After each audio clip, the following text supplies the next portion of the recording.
Assalamualaikum warahmatullahi wabarakatuh.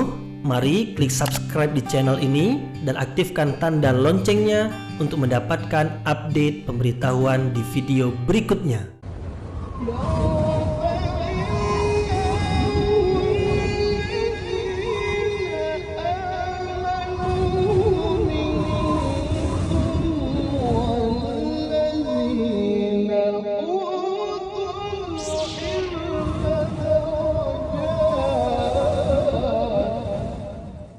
A'udzubillahi minasyaitonirrajim. Bismillahirrahmanirrahim. Assalamualaikum warahmatullahi wabarakatuh. Alhamdulillahirabbil alamin wa bihi nasta'in wa ala umurid dunya waddin nasta'inuhu wa nastaghfiruh wa na'udzu billahi min shururi anfusina wa min sayyiati a'malina.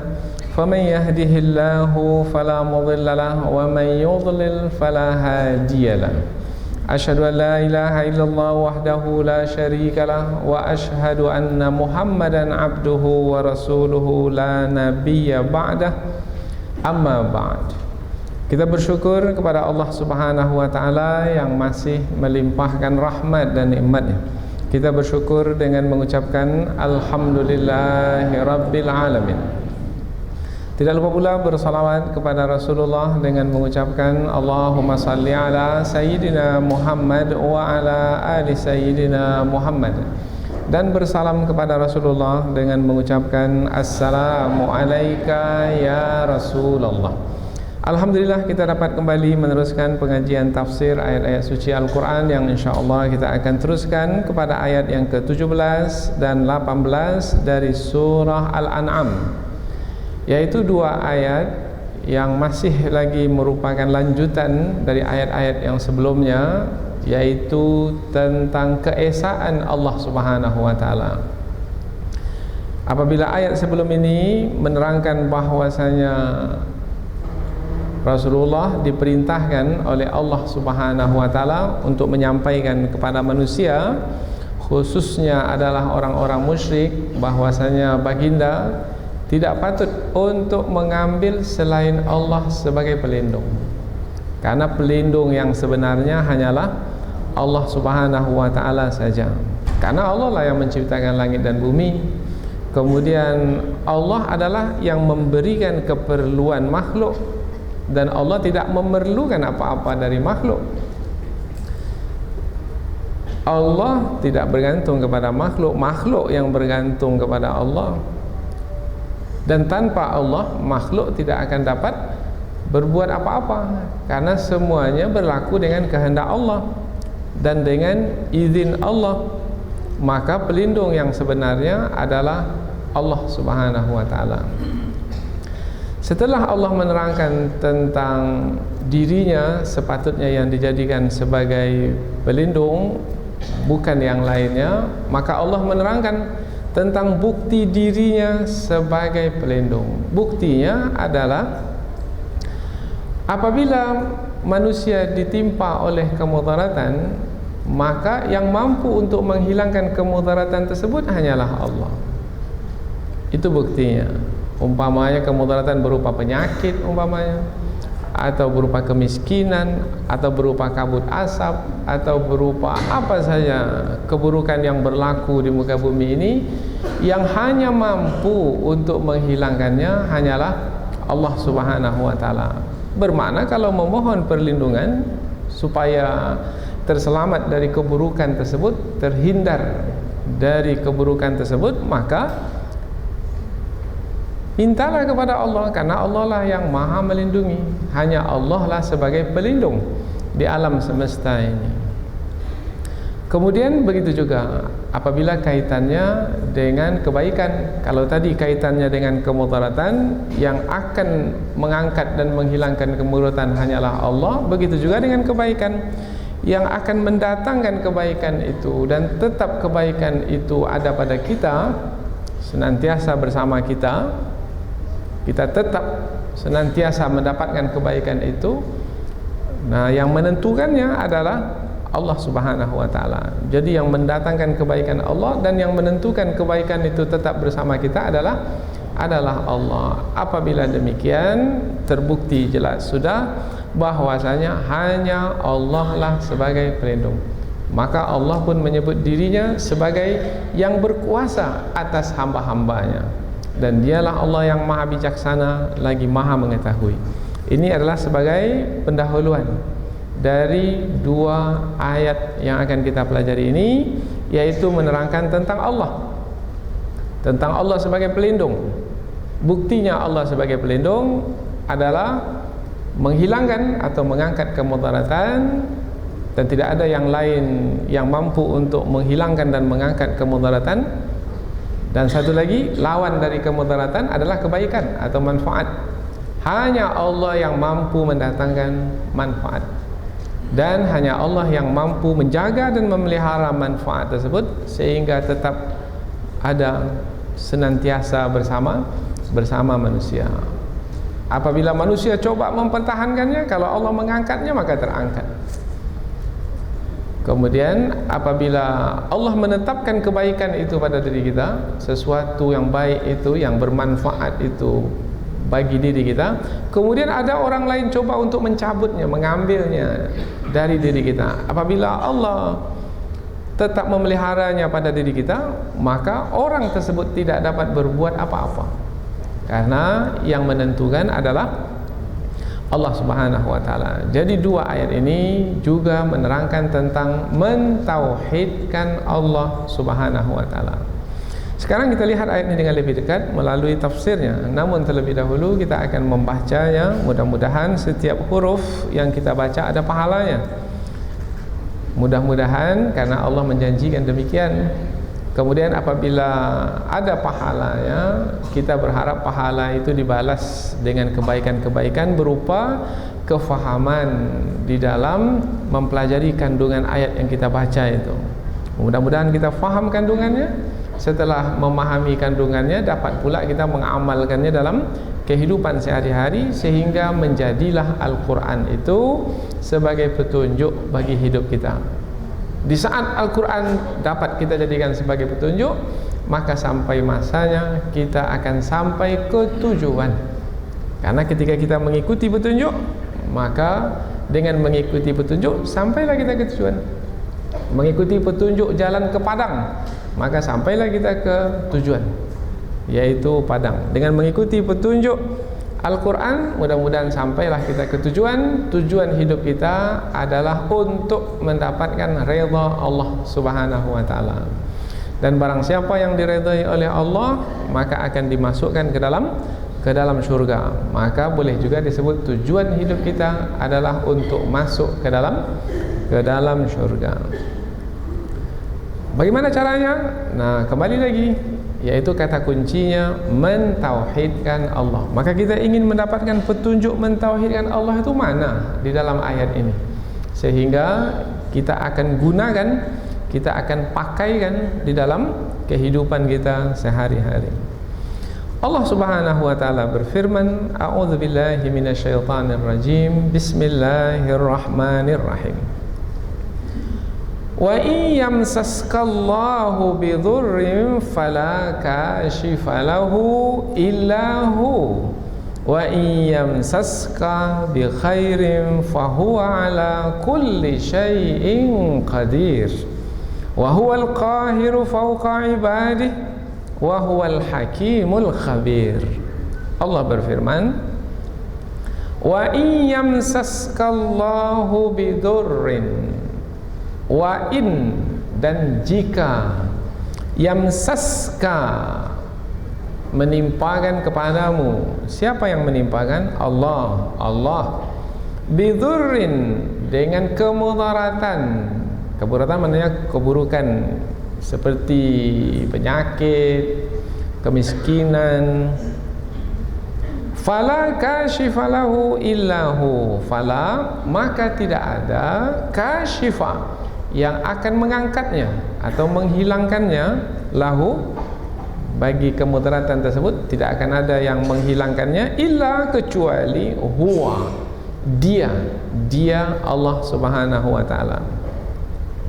Wa in yamsaska bi khairin, wa in, dan jika Yamsaska, mendatangkan kepadamu. Siapa yang mendatangkan kepadamu? Allah Subhanahu wa taala. Siapa mu di sini? Mu di sini sebahagian besar ulama tafsir menyebutkan adalah Nabi Muhammad sallallahu alaihi wasallam. Tapi ada juga yang berpendapat boleh juga dipakaikan kepada siapa saja. Karena ayat ini, ayat Al-Qur'an adalah untuk siapa saja tanpa terkecuali. Bi khairin, dengan kebaikan. Dan jika Allah mendatangkan kebaikan kepadamu, fahuwa ala kulli syai'in qadir. Fahuwa, maka dia Allah Subhanahu wa taala ala, atas, kulli, tiap-tiap, syai'in, sesuatu, qadir, maha berkuasa. Dan jika Allah menimpakan kepadamu dengan suatu kemudaratan, maka tidak ada yang menghilangkannya kecuali Dia. Dan jika Allah mendatangkan kepadamu suatu kebaikan, maka Dia Allah atas tiap segala sesuatu maha berkuasa. Ayat berikutnya, ayat yang kedua, wa huwal qahiru fawqa ibadi. Wa huwa, dan Dia Allah al-qahiru, yang berkuasa dengan kuasa ke atas segala kuasa. Fauqa, atas ibadihi, hamba-hambanya. Wa huwal hakimul khabir. Wa huwa, dan dialah Allah al-hakim, yang maha bijaksana, al-khabir, yang maha mengetahui. Dan dialah Allah yang maha berkuasa atas hamba-hambanya, dan dialah Allah maha bijaksana lagi maha mengetahui. Apabila kita ulang dari ayat yang pertama, hanya 2 ayat saja. Dari ayat pertama Allah berfirman, dan jika Allah menimpakan kepadamu dengan suatu kemudaratan, maka tidak ada sesiapa yang akan menghilangkannya kecuali Dia. Dan jika Allah mendatangkan kepadamu sesuatu kebaikan, berupa sesuatu kebaikan, maka Dia Allah maha berkuasa atas segala sesuatu. Dan Dialah Allah yang maha berkuasa atas hamba-hambanya.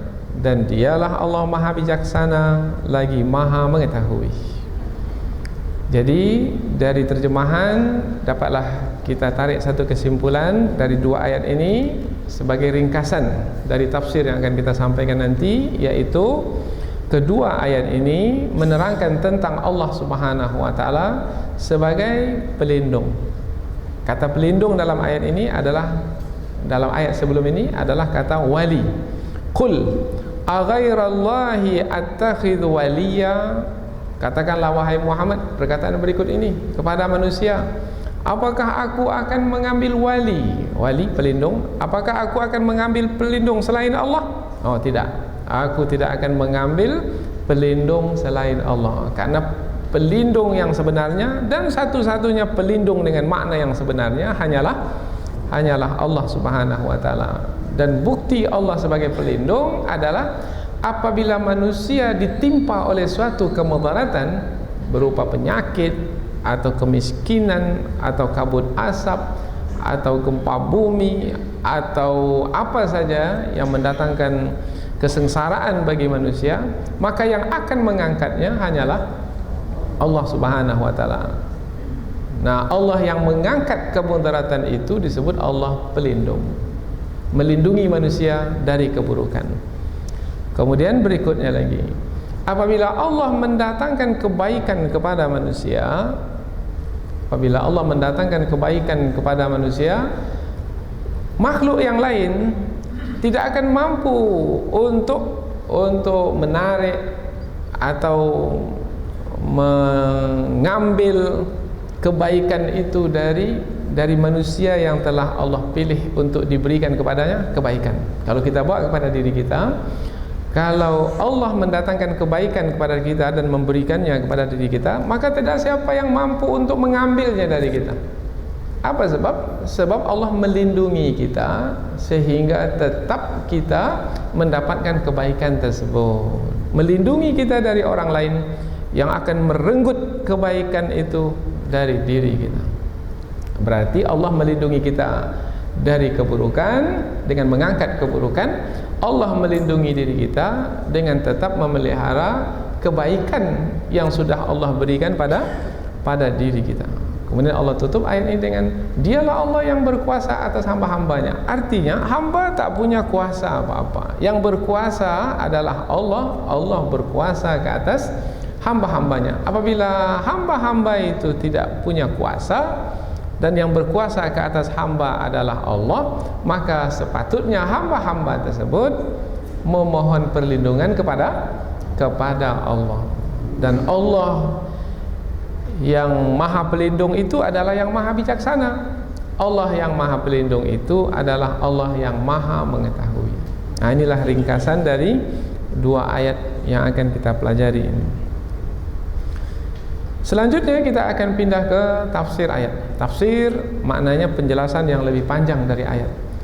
Semakin panjang kita membahaskan ayat, semakin bagus, semakin baik. Sebab semakin terang apa yang terkandung di dalam ayat. Asalkan kita punya bekal yang cukup di dalam menafsirkan Al-Quran. Sebab apabila tidak punya bekal yang cukup, maka nanti penjelasannya entah kemana-mana perginya. Maka lain yang terkandung dalam Al-Quran, lain pula yang kita bahaskan. Akhirnya yang tadinya sudah jelas menjadi kabur. Yang tadinya sudah nampak menjadi tersembunyi. Sementara tujuan tafsir itu bukan itu. Tujuan tafsir itu adalah yang nampak semakin nampak, kemudian yang tersembunyi menjadi nampak, kemudian yang kabur maka akan nampak terang dan jelas. Jadi pelajaran tafsir itu sebenarnya pelajaran yang membantu kita untuk memahami kandungan ayat-ayat Al-Quran sehingga mudah bagi kita untuk mengamalkannya dalam kehidupan kita sehari-hari. Kita pindah ke tafsir ayat. Allah berfirman, wa iyamsaskallahu bidurrin fala kashifa lahu illahu. Dan jika Allah menimpakan kepadamu suatu kemudaratan, maka tidak ada yang mengangkat kemudaratan tersebut kecuali Dia. Ayat ini menerangkan tentang bukti bahwasanya Allah adalah yang melindungi manusia. Apabila ayat ini digunakan kata ganti kamu ini kata ganti orang kedua, yaitu yang diajak berbicara. Dan jika Allah menimpakan kemudaratan kepadamu, siapamu di sini? Tadi sudah kita sebutkan, sebagian ulama tafsir menyebutkan adalah Nabi Muhammad SAW. Mengapa? Sebab dalam ayat sebelum ini Allah berfirman kepada Nabi Muhammad, Kul, katakanlah wahai Muhammad. Berarti siapa yang diajak berbicara? Nabi Muhammad SAW. Maka ketika Allah berfirman, dan jika Allah menimpakan kemudaratan kepadamu, jika ini adalah suatu andaian. Andaikan Allah menimpakan kemudaratan kepadamu, wahai Muhammad, maka ketahuilah, jangan sampai tak tahu. Pengetahuan ini penting. Dan hendaknya pengetahuan ini menjadikanmu sebagai orang yang yakin kepada Allah, bahwasanya yang akan mengangkat kemudaratan darimu adalah hanya Allah. Tidak ada selain Allah yang mampu untuk mengangkat kemudaratan darimu. Ini adalah pengetahuan yang semestinya membawa kepada keyakinan di dalam hidup. Ayat ini berkaitan dengan apa ini?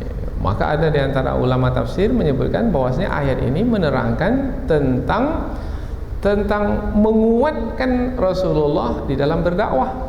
Sebab ketika Rasulullah menyampaikan dakwahnya kepada orang-orang musyrik, apakah orang-orang musyrik itu mau menerima kebenaran yang Rasulullah sampaikan? Tidak. Mereka menentang. Bahkan mereka membenci dan memusuhi Rasul. Bahkan sebelum diterangkan, mereka mengolok-olok dan mengejek Rasul. Bahkan mereka berusaha untuk mendatangkan kemudaratan kepada Rasul, yaitu berupa gangguan fisik sampai ke tahap ingin membunuh Rasulullah sallallahu alaihi wasallam. Kemudian Allah menerangkan bahwasanya jangan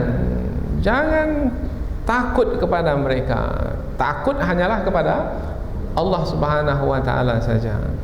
Dan apabila berlaku yang tidak diinginkan berupa satu kemudaratan, maka yang akan mengangkatnya adalah Allah. Dan apabila berlaku pun, itu pun berlaku dengan izin Allah Subhanahu wa taala.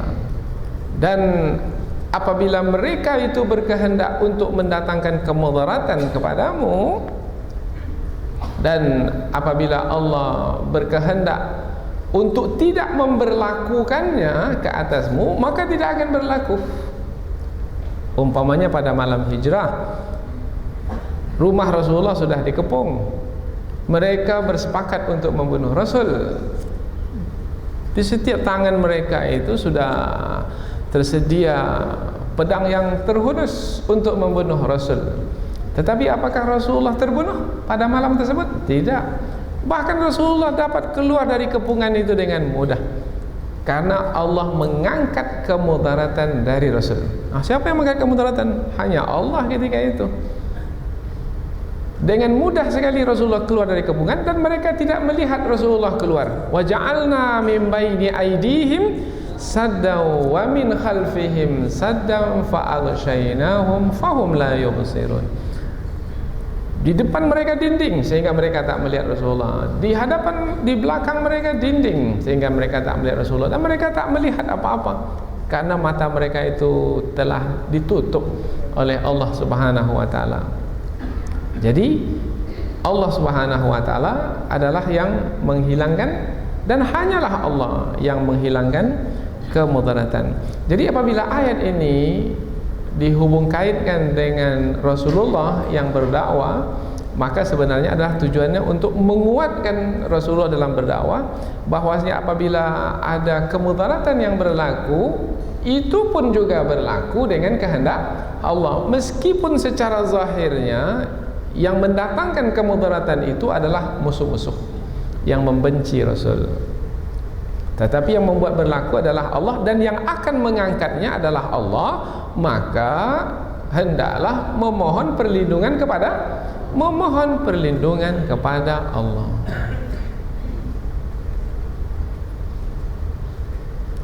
Wa in yamsaskallahu bidurrin fala kashifa lahu illahu. Dan jika Allah mendatangkan kemudaratan kepadamu, jika Allah mendatangkan, sebenarnya kata yamsas di sini bukan maknanya mendatangkan. Makna kata yamsaska di sini adalah menyentuhkan. Massa yamassu ananya adalah menyentuh, yaitu sentuhan antara kulit dengan kulit, dan ia adalah lebih umum dari kata lamisa yalmasu, yaitu kata bersentuhan, juga kulit dengan kulit. Tetapi di sini dibawa kepada makna menimpakan, karena ada kata kemudaratan. Karena kata kemudaratan ini baru sesuai apabila kata menimpakan itu dipasangkan kepadanya. Nanti kata yamsaska ini diulang sekali lagi, tetapi diikuti dengan kata kebaikan. Maka kita tidak menggunakan kata menimpakan kebaikan, tidak, karena kata kebaikan itu tak sesuai dipadankan dengan kata menimpakan. Maka diterjemahkanlah dengan perkataan lain, yaitu mendatangkan kebaikan. Di sini menimpakan yamsaska, di sini pula setelahnya kata yamsaska juga kata yang sama, tapi mendatangkan. Mengapa ini berbeda terjemahannya padahal katanya sama?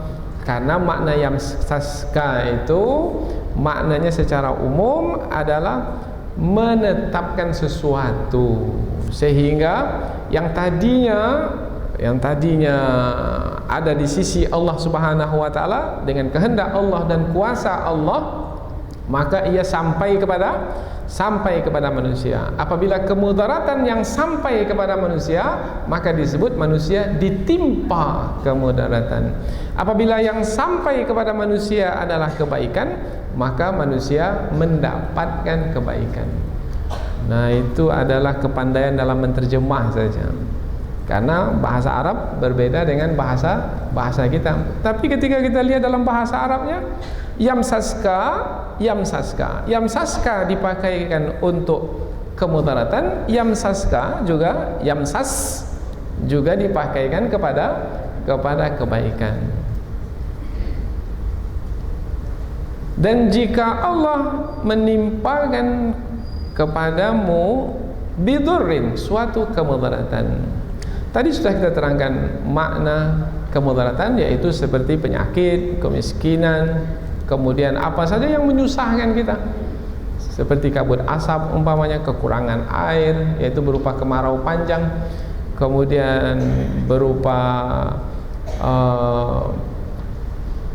suasana yang tidak nyaman, tidak harmoni dalam rumah tangga, antara suami dengan istri, antara orang tua dengan anak, dan lain sebagainya. Begitu juga dalam perdagangan, umpamanya yang menyusahkan kita dalam perdagangan, kita inginkan untung, rupanya kita merugi atau malah bangkrut, menanggung hutang. Ini semua adalah kemudaratan. Berlaku ini dalam kehidupan kita, berlaku. Siapa yang memberlakukan kemudaratan ini? Dalam ayat ini disebutkan pelakunya. Pelakunya adalah Allah. Dan jika Allah mendatangkan kemudaratan kepadamu, berarti yang mendatangkan kemudaratan adalah Allah. Fala kashifa lahu illa hu, maka tidak ada yang akan mengangkatnya kecuali Allah. Karena Allah yang mendatangkan, maka Allah lah yang mengangkatnya.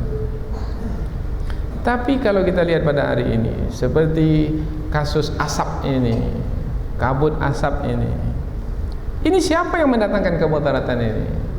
Apakah Allah Subhanahu wa taala? Bukankah yang mendatangkannya yang membakar lahan itu, yang membakar hutan itu, karena ketamakan mereka, kemudian mereka bakar hutan begitu saja karena ingin menanam kebun seluas-luasnya, maka dengan cara mudah mereka membakar seluas-luasnya.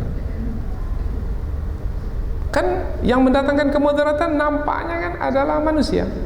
Tapi mengapa disebutkan Allah? Sebab yang memberlakukan pembakaran itu, sehingga ia berlaku meskipun manusia yang membakarnya, tetapi yang memberlakukannya adalah Allah dengan kehendak Allah.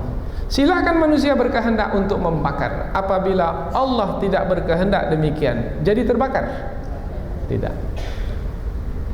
Wa ma tasyauna illa an yasha Allah Rabbul alamin. Tidaklah yang kamu kehendaki akan berlaku apapun kehendakmu, seperti membakar umpamanya, atau mendatangkan kemudaratan apa saja kepada orang lain, tidaklah akan berlaku kecuali apabila Allah berkehendak demikian pula, karena Allah itu adalah Rabbul alamin, yaitu yang mengatur sekalian alam.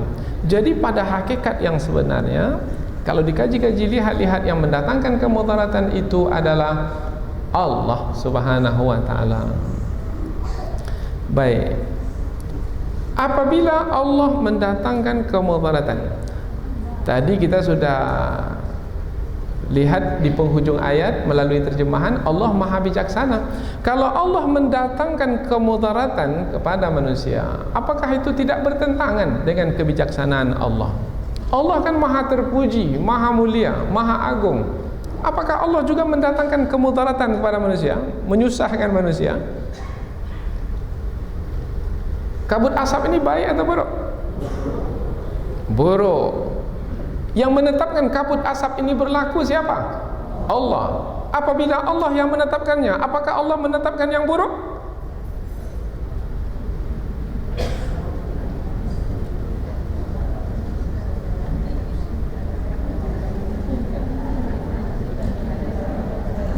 Penyakit di tubuh kita, siapa yang menetapkan penyakit ke atas tubuh kita? Allah Ta'ala. Penyakit itu baik atau buruk? Buruk. Tak ada orang yang mengatakan penyakit itu baik.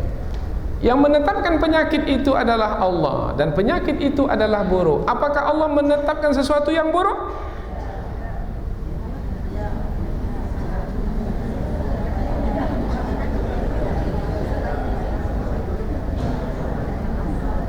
Apabila tak punya cukup ilmu, maka di sini mulailah bingung. Kebingungan itu disebabkan karena kekurangan ilmu. Bagaimana cara memahami perkara ini supaya tidak bingung? Caranya adalah kata baik dan buruk itu hanya difahami, kata baik dan buruk itu menjadi baik dan buruk apabila dilihat dari sisi manusia. Kalau manusia yang melihatnya, maka sesuatu itu ada baik, ada buruk. Mana yang baik? Baik yang disukai oleh manusia. Mana yang buruk? Yang buruk adalah yang tidak disukai oleh manusia. Jadi apabila dilihat dari pandangan manusia, maka jadilah perkara itu baik atau buruk. Tetapi kalau dilihat dari sisi Allah yang menetapkan segala sesuatu, maka semuanya adalah baik. Tak ada yang buruk. Sehat baik, baik. Sakit baik, baik. Tapi dalam pandangan kita, sehat baik, tetapi sakit buruk. Bagaimana cara memahami perkara ini? Apabila Allah itu maha bijaksana, ketika menetapkan sehat kepada kita, itu adalah baik bagi kita.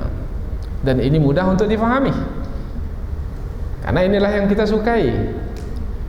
Apabila Allah menetapkan penyakit ke atas diri kita, kemudian kita sakit, itu pun juga adalah baik bagi kita, meskipun kita memandangnya buruk. Apa sebab? Sebab penyakit itu ketika Allah menetapkannya, tujuannya adalah satu di antara dua. Kalau tidak sebagai ujian, sebagai siksaan. Dan kedua-duanya adalah baik.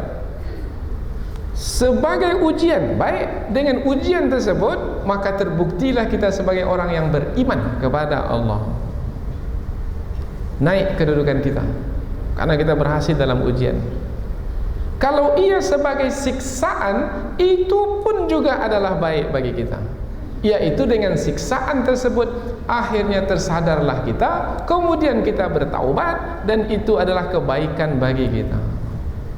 Ada melihat ke sana atau tidak? Tadi wartawan datang ke kantor kita, minta pendapat bagaimana cara memahami tentang kabut asap ini dan bagaimana cara solusinya. Maka kita sebut ini adalah kemudaratan. Dalam pandangan kita ini adalah buruk. Tetapi karena Allah yang menetapkannya, maka di dalamnya ada kebaikan. Apa kebaikannya? Jangan cepat-cepat sebut ini sebagai ujian. Karena baru boleh kita menyebut ini sebagai ujian kalau kita ini tidak melakukan kesalahan. Tetapi berlakunya kabut asap ini adalah karena perbuatan tangan manusia yang merusak di permukaan bumi. Karena ketamakan mereka, maka mereka membakar. Bahkan mereka berani membakar. Siapa saya? Polisi bisa saya beli, jaksa bisa saya mainkan, hakim keputusannya bisa kita kondisikan. Pemerintah kasih 20% saja sudah berhenti diam. Sehingga berlakulah kerusakan di darat dan di laut disebabkan karena tangan manusia. Mengapa ada asap? Karena ada yang membakarnya. Tak mungkin ada asap kalau tidak ada yang membakar. Pasti ada yang membakar dan semua tahu siapa pembakarnya, yaitu orang-orang yang tamak dalam mengumpulkan harta. Lalu bagaimana cara penyelesaiannya? Karena ini adalah siksaan, maka cara penyelesaiannya adalah bertaubat. Wahai pemerintah, bertaubat. Wahai polisi, bertaubat. Wahai jaksa, bertaubat. Wahai hakim, bertaubat. Wahai wakil rakyat yang juga dapat persen, bertaubat kepada Allah. Lalu solusinya adalah bertaubat kepada Allah. Tidak ada maknanya salat istisqa, minta hujan untuk menghilangkan asap, kalau perumpamaannya adalah berdoa kepada Allah supaya air tidak masuk ke dalam rumah, tetapi lubang yang ada di atap rumah itu dibiarkan. Atap rumah kita kan bocor, maka air pun masuk dalam rumah. Untuk menyelesaikan supaya air tidak masuk ke dalam rumah, tutup lubang itu dahulu. Atap yang bocor itu tutup dulu. Berhentikan pembakar lahan itu dahulu, baru penyelesaian. Nah, setelah itu memohon kepada Allah. Ini asap yang tersisa ini bagaimana cara menyelesaikannya ini? Barulah ketika kita tak mampu untuk memadamkannya dengan pemadam kebakaran yang kita miliki, ketika itu barulah kita minta hujan kepada Allah. Karena ini adalah siksaan, bukan kaitannya dengan ujian. Maka penyelesaian yang sebenarnya adalah bertaubat kepada Allah.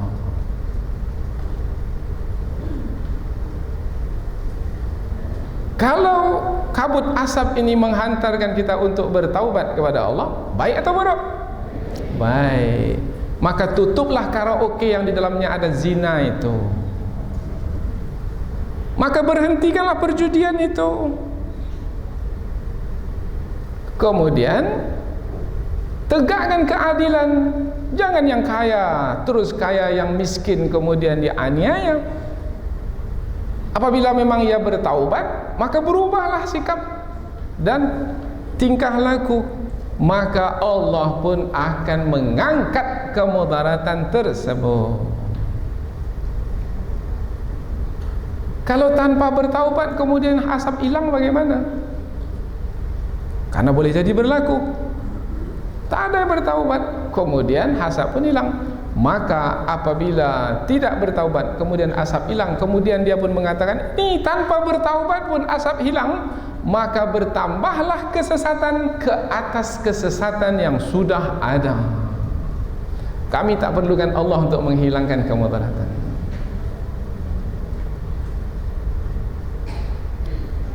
Dan ini sangat berbahaya. Bermakna kabut asap itu tidak lagi menjadi baik karena tidak menghantarkan kepada bertaubat. Kabut asap itu menjadi buruk bagi manusia disebabkan karena lebih lagi membuat manusia di dalam kesesatan. Lalu penyelesaiannya bagaimana? Mudah. Bahasa agama adalah penyelesaiannya bertaubat kepada Allah. Mau bertaubat? Tepuk dada, tanya iman kita masing-masing. Karena semua kita tahu penyebabnya dan semua bersalah. Kita bukan menunjuk orang lain, tidak.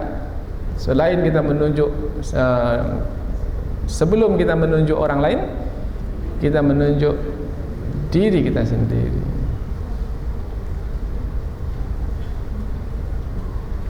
Wa iyamsaskallahu bidurrin fala kashifa lahu illahu. Dan jika Allah mendatangkan kemudaratan kepadamu atau menimpakan kemudaratan kepadamu, maka tidak ada yang akan mengangkatnya kecuali Dia.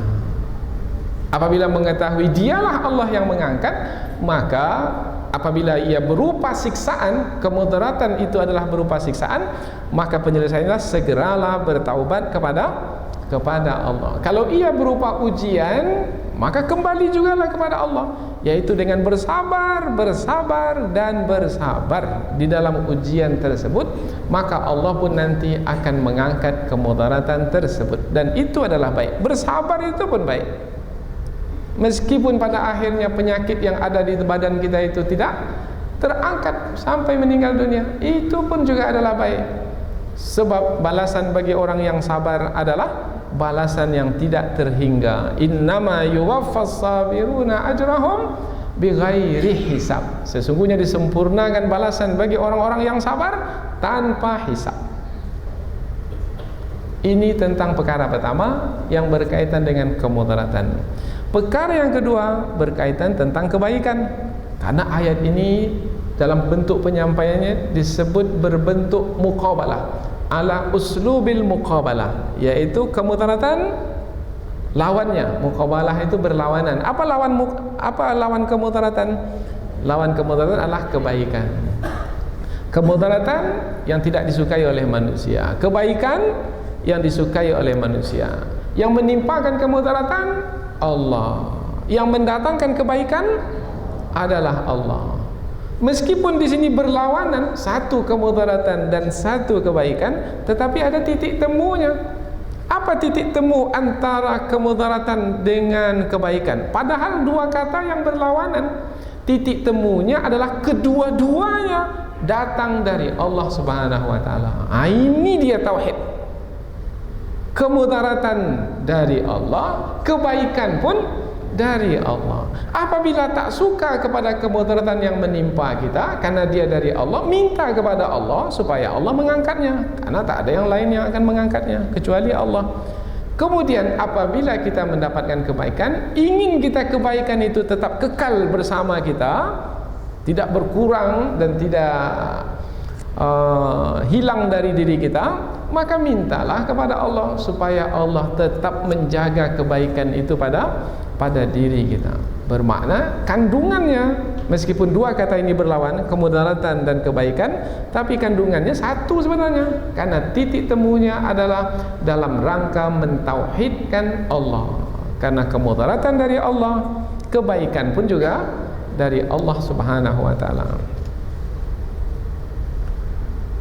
Wa iyamsaska bi khairin, dan jika Allah mendatangkan kebaikan kepadamu, dan jika Allah mendatangkan kebaikan kepadamu, sebenarnya lawan dur, lawan kemudaratan itu bukan khair sebenarnya. Kalau kita cari-cari lawan kata dari kemudaratan adalah manfaat. Mudarat lawannya manfaat, tetapi Allah tak gunakan kata manfaat di sini. Binaf'in, tidak. Wa iyamsaska binaf'in, tidak. Wa iyamsaska bi khairin. Mengapa kata khair digunakan? Kata khair ini digunakan karena maknanya lebih umum, lebih luas dari kata manfaat. Di mana letak keluasan kata khair ini? Khair ini, kata khair ini selalu digunakan. Sabahul khair, masaul khair, pagi yang baik, petang yang baik. Kaifa halukum? Apa kabarmu? Khair, insyaallah baik. Apa makna baik ini? Kata baik di sini adalah menerangkan tentang satu, apabila kita ditimpa oleh penyakit, Allah yang menimpakan penyakit ke atas diri kita. Kita kalau mendapatkan penyakit, Allah menetapkan penyakit ke atas diri kita, maka keinginan kita adalah bagaimana penyakit itu diangkat oleh Allah. Penyakit itu hilang dari diri kita, diangkat dari kita. Diangkat saja penyakit itu dari tubuh kita, itu adalah kebaikan. Kemudian satu lagi, apabila penyakit itu diangkat dari diri kita, kemudian Allah berikan kesehatan. Dia dua perkara yang berbeda. Perkara yang pertama, penyakit diangkat. Perkara yang kedua, kesehatan diberi. Penyakit diangkat, kebaikan. Kesehatan diberi, kebaikan. Nah, kesehatan diberi itu adalah manfaat. Jadi kata manfaat dia lebih lebih sempit maknanya berbanding makna kata khair yang lebih luas. Atau kalau kita bawa am dengan khas, kata manfaat dia lebih khusus, yaitu kepada dapatnya sesuatu yang menyenangkan kita, membahagiakan kita, yang membawa keberuntungan kepada kita. Tetapi sebenarnya ada lagi yang kita inginkan, bukan hanya itu, yaitu terangkatnya penyakit saja. Itu pun sudah kebaikan. Kita berhutang, hutang ini adalah suatu keburukan. Kemudian dihapus saja hutang, atau lunas kita membayar hutang, itu sudah satu kebaikan. Kemudian ada lagi dapat manfaat, yaitu Allah berikan rezeki. Kita berdagang dapat untung. Keuntungan itu disebut an-nafa', manfaat, yaitu yang menyenangkan kita, membahagiakan kita. Dua-duanya kebaikan. Hutang lunas kebaikan, untung dapat kebaikan. Untuk menerangkan makna yang lebih umum, yang lebih luas ini, maka Allah gunakanlah kata khair di dalam ayat ini sebagai menerangkan kepada kita, wahai hambaku, jangan kamu risau, kemudaratanmu itu akan kuangkat, kemudian manfaat akan kuberikan. Dua sekali. Penyakit itu akan kuangkat, kemudian kekuatan badan, yaitu dengan kesehatan yang sempurna, akan kuberikan. Kabut asap itu akan kuhilangkan, hujan yang lebat akan kuturunkan. Tapi mau percaya kepadaku atau tidak? Bukan kepadaku yang menyampaikannya ini, bukan. Ini sebagai menerangkan apa yang disampaikan oleh Allah di sini. Kalau ia percaya kepadaku, kemudaratan yang menimpamu itu bukanlah sebagai ujian bagimu, sebab kamu adalah orang-orang yang berdosa. Maka penyelesaiannya adalah kamu mesti bertaubat kepada Allah, kepadaku. Barulah aku akan menghilangkan kemudaratan itu kepadamu dan akan mendatangkan kebaikan kepadamu. Ada gunanya salat istisqa. Kalau orang yang sholat istisqa itu masih lagi melakukan kezaliman, tak ada gunanya. Dan jangan salahkan pula, ini apa benar sholat istisqa ini nih? Sudah sholat istisqa hujan tak turun-turun. Akhirnya syariat Islam itu yang diperlekeh, yang direndahkan, dihinakan. Katanya sholat istisqa ini bisa mengundang hujan. Ini sudah 5 hari sholat istisqa hujan tak turun-turun. Iya, yang salat istisqa itu sudah bertaubat sungguh-sungguh kepada Allah belum? Jangan syariat Islam yang dihinakan. Kalau penyakit itu masih lagi ada pada badan, sebab utamanya itu adalah masih lagi ada pada badan.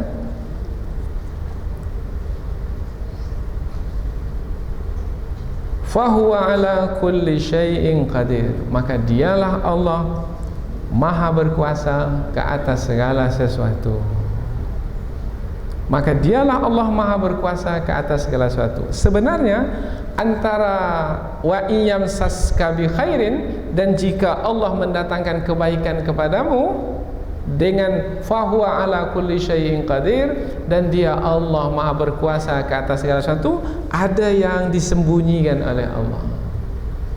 Yang disembunyikan itu adalah, dan jika Allah mendatangkan kebaikan kepadamu, maka tidak ada siapa yang bisa menolak kebaikan itu. Kalau Allah menetapkannya ke atasmu, rezeki semut sampai ke semut, gajah tidak akan mungkin dapat menghalang rezeki semut. Apabila Allah mendatangkan kebaikan kepada semut, tak ada hewan lain besar sebesar apapun tidak akan dapat menghalang kebaikan yang Allah berikan kepada semut.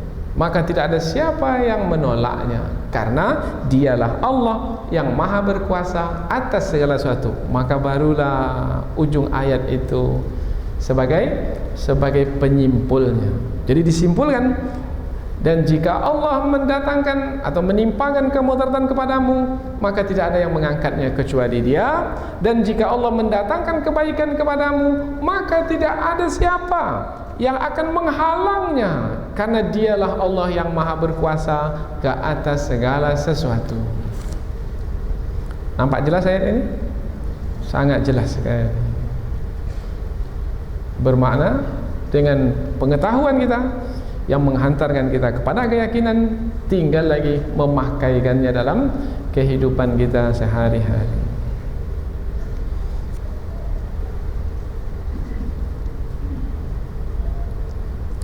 Konsep tentang ujian, tentang siksaan ini hendaklah diperdalam. Karena manusia pada hari ini sangat bermudah-mudah. Apabila ada sesuatu yang berlaku, cepat sekali mengatakan itu adalah ujian. Tambah lagi ketika orang menjenguknya di rumah sakit, orang itu mengatakan, ini ujian Pak ya. Sabar Pak ya, sabar Bu ya, ini ujian Bu. Padahal sebenarnya belum tentu itu adalah ujian. Boleh jadi itu adalah siksaan. Maka orang yang bijaksana, orang yang arif, yang mengetahui perkara ini dengan mendalam, maka ia tidak cepat-cepat membawanya kepada ujian. Apapun yang berlaku ke atas dirinya, penyakit kah, kemiskinan kah, kemalangan di jalan raya kah, atau apa saja yang tidak ia sukai, ia akan terlebih dahulu membawanya kepada siksaan. Dengan demikian nampaklah jalan penyelesaian. Kalau bersiksaan, kapan baru siksaan itu akan berhenti ia jalani? Kalau Allah mengangkat siksaan tersebut. Kapan baru Allah mengangkat siksaan tersebut? Kalau ia bertaubat dengan taubat yang sungguh-sungguh. Kalau dia tidak bertaubat juga, Allah mengangkat juga siksaan darinya. Boleh jadi Allah mengangkat siksaan darinya, tapi dia belum bertaubat lagi. Karena dia ini memang orang yang tidak akan bertaubat, maka Allah Subhanahu wa taala mengangkat siksaan ke atasnya supaya dia terus melakukan kesesatan, supaya bertambah-tambah keangkuhan dan kesombongannya, supaya siksaan yang lebih besar akan ditimpakan ke atasnya. Maka jangan berbangga dahulu ketika penyakit itu diangkat dari badan. Boleh jadi ketika Allah mengangkat penyakit dari badan seseorang dan orang itu belum lagi bertaubat kepada Allah, adalah untuk menimpakan penyakit yang lebih besar ke atasnya setelah itu. Karena dia tertipu dan terpedaya oleh apa yang berlaku, padahal semestinya ia memahami siapa yang memberlakukan apa yang sedang berlaku itu. Siapa yang memberlakukan? Allah Subhanahu wa taala. Penyakit itu datang dan pergi. Kekayaan datang dan pergi. Asap datang dan pergi. Banjir datang dan pergi. Semua itu datang dan pergi. Itu sunnatullah yang ada di alam ini, yang mesti diperhatikan. Yang mendatangkan siapa yang mendatangkan, kemudian yang mengangkat siapa yang mengangkat, apa sebab Allah mendatangkan, apa sebab Allah mengangkat, itu yang mesti difahami. Memahami perkara itu, maka memahami dengan sejati. Kalau tidak, tertipu dan terpedaya. Banyak orang, Ustaz, tak ada dia bertaubat kepada Allah, bahkan dia kafir sekafir-kafirnya, bertambah-tambah hartanya, semakin kaya dia, semakin banyak pengikutnya. Bagaimana kita memahaminya? Maka dalam Al-Quran Allah menyebutkan, fala tu'jibka amwaluhum wala auladuhum. Jangan kamu menjadi terkagum-kagum dengan harta benda mereka yang banyak, dengan anak-anak mereka yang banyak, atau dengan pengikut mereka yang banyak. Apa sebab? Innama yuridullahu, sesungguhnya yang Allah kehendaki adalah liyu'adzibahum biha. Allah ingin mengazab mereka itu dengan harta benda mereka itu. Allah ingin mengazab mereka dengan kuasa yang ada pada mereka itu. Allah ingin mengazab mereka dengan anak-anak yang ada pada mereka itu. Maka jangan kamu merasa terkagum-kagum pula. Karena penentu aman dan tidaknya hidup ini bukan pada apa yang kita miliki, tetapi apa sebenarnya yang berlaku dalam kehidupan kita. Apa yang sebenarnya berlaku. Karena anak datang, anak juga pergi. Harta datang, harta juga pergi. Kuasa datang, kuasa juga pergi. Qulillahumma malikal mulki tu'til mulka man tasha wa tanzi'ul mulka mimman tasha wa tu'izzu man tasha wa tudhillu man tasha biyadikal khair innaka ala kulli syai'in qadir. Ada kata khair juga dalam ayat ini. Katakanlah perkataan berikut ini. Perkataan berikut ini adalah perkataan penting, isinya pengetahuan. Jangan sampai tidak tahu perkara ini. Ya Allah yang memiliki kekuasaan, Engkau berikan kekuasaan kepada siapa yang Engkau kehendaki. Engkau cabut kekuasaan dari siapa yang Engkau kehendaki. Karena ada yang berkuasa itu tertipu. Ini saya menang berkuasa ini karena saya pandai kampanye dahulu. Tim sukses saya ramai. Uang saya jadi modal nih banyak. Siapa yang bisa mengalahkan saya? Tertipu. Allah berikan kekuasaan kepada siapa yang dikehendaki, dan Allah cabut kekuasaan dari siapa yang dia kehendaki. Silakan mau berkuasa 5 tahun, tapi ada yang belum sampai 5 tahun Allah cabut kekuasaan darinya.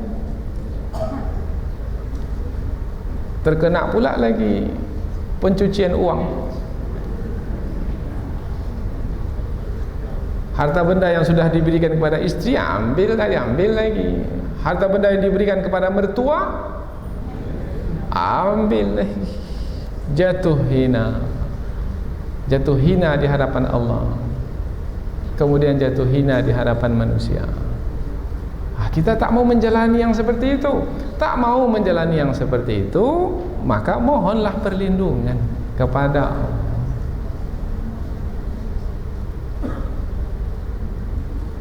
Dan tak ada siapa yang bisa mengalahkan Allah, menundukkan Allah. Ayat berikutnya, wa huwal qahiru fawqa ibadi, dan dialah Allah yang berkuasa atas hamba-hambanya. Kalau disebut Allah berkuasa, sebenarnya al-qahir ini maknanya Allah berkehendak di atas kehendak-kehendak hambanya, dan kehendak hamba itu tunduk ke atas kehendak Allah. Itu maknanya al-qahir. Kalau kita terjemahkan betul dengan terjemahan bahasa, makna al-qahir adalah yang memaksa. Itu makna al-qahir. Tapi kalau diterjemahkan memaksa, dan dialah Allah yang memaksa. Nah, kata memaksa ini difahami buruk dalam bahasa kita. Tetapi makna al-qahir itu adalah manusia silakan berkehendak, tetapi Allah juga berkehendak, dan kehendak manusia itu tunduk di bawah kehendak Allah. Allah yang menundukkan segala kehendak disebut Allah al-qahir. Nah, ini makna al-qahir. Wa huwal qahiru fawqa ibadi, dan dialah Allah yang berkuasa, yaitu yang menundukkan kehendak-kehendak hamba-hambanya. Silakan hamba itu berkehendak, tetapi Allah berkehendak juga, dan dengan kehendaknya Allah menundukkan segala kehendak. Segala yang ada di alam ini apabila berkehendak, Allah telah tundukkan kehendaknya itu. Manusia berkehendak, Allah telah tundukkan kehendaknya. Kemudian jin berkehendak, Allah telah tundukkan kehendaknya. Malaikat berkehendak, Allah telah tundukkan kehendaknya. Alam semesta ini Allah telah tundukkan dengan kehendaknya. Maka Allah yang menundukkan segala kehendak dan menundukkan alam semesta ini disebut Allah al-qahir. Kalau semuanya tunduk kepada kehendak Allah, maka yang membuat berlaku itu adalah kehendak Allah. Maka apabila kita tidak ingin perkara buruk itu berlaku dan berlakunya dengan kehendak Allah, maka memintalah kepada Allah supaya Allah tidak berkehendak buruk ke atas diri kita.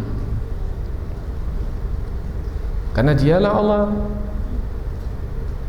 yang berkuasa ke atas hamba-hambanya. Wa huwal qahiru fawqa ibadi, dan dialah Allah yang berkehendak atas hamba-hambanya. Berarti hamba-hamba itu punya kehendak? Punya kehendak. Tapi ingat, kehendak hamba itu di bawah kehendak Allah Subhanahu wa taala. Berarti kalau kehendak hamba itu di bawah kehendak Allah, semestinya sebagai hamba hendaklah hamba itu menyamakan kehendaknya dengan kehendak Allah, atau menghormati kehendak Allah, atau tunduk dan patuh kepada kehendak Allah. Mau tunduk dan patuh kepada kehendak Allah, selamat, akan dapat kebaikan. Apa sebab? Sebab Allah Al-Qahir itu adalah Allah Al-Hakim, Allah yang maha bijaksana. Kalau Allah itu adalah yang maha bijaksana, maka kehendaknya adalah pasti baik, karena Allah maha bijaksana. Kemudian Al-Khabir, maha mengetahui, jaga perbuatan yang dilakukan. Apa sebab? Sebab apapun yang dilakukan Allah maha mengetahui, dan Allah akan membalasnya kembali. Buat baik, balasannya baik. Buat buruk, balasannya buruk, azab dan siksaan. Dua ayat ini nampak sekali terang dan jelas dan mudah bagi kita untuk menjadikannya sebagai pengukur untuk apa yang sedang berlaku ini. Mau kemana lagi untuk mendapatkan kebaikan? Sudah beberapa hari satu pesawat hilang. Sudah 12 negara berkumpul untuk mencarinya. Dapat pesawat yang hilang itu? Tak dapat.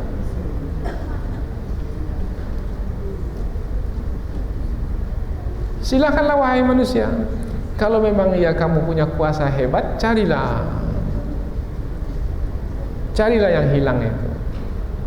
Ia hilang dari pengetahuanmu, tetapi dia tidak hilang dalam pengetahuanku. Ia ada dalam pengetahuanku, dan aku tahu di mana tempatnya, dan aku akan beritahukan kalau kamu mau meminta kepadaku untuk ku beritahu. Tapi selagi kamu mau mencarinya sendiri, carilah sendiri. Aku adalah yang berkuasa ke atas segala sesuatu. Kalau melalui ayat ini, dan jika Allah mendatangkan, menimpakan kemudaratan kepadamu, maka tidak ada lagi yang mengangkatnya kecuali Dia. Kalau hilangnya pesawat itu adalah suatu kemudaratan, maka tidak akan ada yang akan memberitahukannya kecuali Dia, Allah Subhanahu wa taala. Kalau tidak, akan jadilah pesawat itu sebagai misteri yang berada di luar kemampuan manusia. Tinggal lagi sekarang manusia itu sendiri.